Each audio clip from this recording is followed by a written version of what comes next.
ఉన్నప్పుడు ప్రజానాట్య మండలికి రాష్ట్ర కార్యదర్శిగా ఉండేది. ఆ రోజుకి ఈ రోజుకి అక్కలో ఏ విధమైనటువంటి ఉద్యమ పందాలో కానీ ఆమె ఆలోచన కానీ మారలేదు. అందుకే ఒక మహానుభావుడు అంటాడు, 1000 యుద్ధ ట్యాంకర్లు, కోట్లాది తుపాకీ తూటాలున్నా కూడా ఒక మాట వాటన్నిటికంటే బలంగా సమాజాన్ని ప్రభావితం చేస్తని చెప్పారు.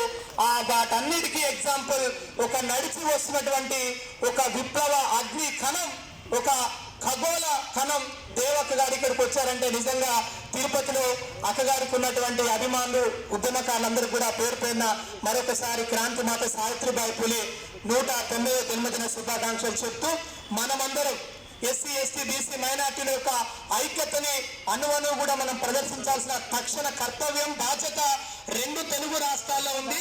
ముఖ్యంగా దేవక్క లాంటి పెద్దక్కల మీద మన జాతిని జాగృతం చేసే బాధ్యత ఇలాంటి పెద్దలందరి మీద ఉందని మరొకసారి గుర్తు చేస్తూ నన్ను హైదరాబాద్ నుంచి ఇక్కడ తోడుకొచ్చినటువంటి మా అక్క, నాకు దేవుడిచ్చిన అక్క, ఉద్యమం దేవుడు కొడుతూ మళ్ళీ నాకు ఉద్యమం ప్రసాదించిన అక్క, బహుజన ఉద్యమం ఆడబిడ్డ మా రత్నాక్క గారికి నన్ను తీసుకొచ్చారు. అదేవిధంగా అన్న నిన్నటి నుంచి ఇప్పటిదాకా ఇదంతా దగ్గరుండి ఒక ఇంట్లో ఫ్యామిలీ లాగా చేసిన ప్రతి ఒక్కరు కూడా పేరు పేరున సామాజిక ఉద్యమ అభినందనలు తెలియజేస్తూ మీ అందరికీ మరొకసారి మన ఐక్యతను నిలబడి ప్రదర్శిస్తామా? ఒకసారి గట్టిగా మళ్ళీ అందరూ నిలబడి, ఒకసారి అందరూ నిలబెడదాం.